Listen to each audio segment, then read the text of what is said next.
I see a clear distinction of how black and white people are treated in America. No justice, no peace. Thousands of people have been protesting in the US city of Minneapolis following the death of George Floyd.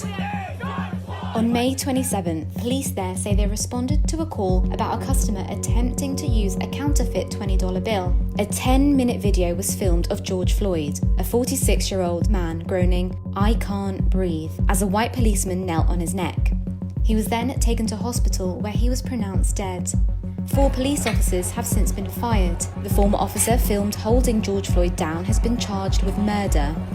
President Donald Trump has described the incident as a terrible, terrible thing, adding that he's asked the Justice Department to speed up an investigation into what's happened. But he's also drawn criticism from protesters for some of his tweets about the escalating situation in the past few days.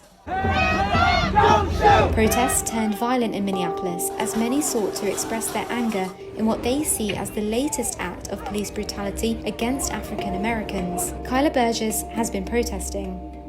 I feel heavy as a black American. I'm terrified, and there's absolutely no excuse for an armed police officer to put their entire body weight on a man's neck when he was unarmed.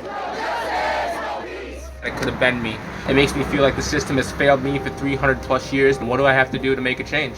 As a biracial, light-skinned woman in this country, I do not understand what it feels like to wake up in the morning and fear for my life based on the color of my skin. And that's my privilege. And I'm very aware of it now more than ever. George Floyd's death is a reminder of other African Americans who have died. Khalil Gibran Muhammad is a professor at Harvard University, specializing in race and public policy. The refrain of "I can't breathe" brings to mind the death of Eric Garner, also killed by police officers in the city of New York in the summer of 2014 for allegedly selling Lucy cigarettes. He was also put in a chokehold that eventually led to his death as he pleaded on the streets that he could not breathe. Eric Garner's death caused nationwide protests. The police officer involved was fired but not prosecuted. More recently, Ahmaud Arbery was shot and killed by a father and son who are white while jogging in Georgia. They and one other man have been arrested. For more than 2 months, police did not charge them until the shooting gained widespread attention in the national media and provoked outrage. 26-year-old Breonna Taylor was allegedly shot and killed by police at her apartment in the US state of Kentucky after they raided the wrong address. The FBI is investigating. So why does this keep happening?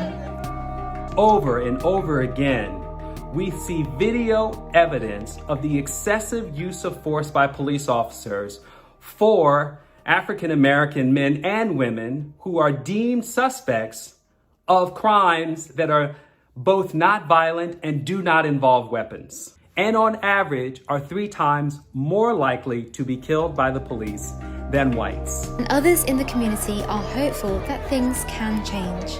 I am seeing white Americans ask questions and want to be a part of change. And so I really hope that we can rally together, because Big Floyd should be here, but he's not. And that's wrong. BBC Minute.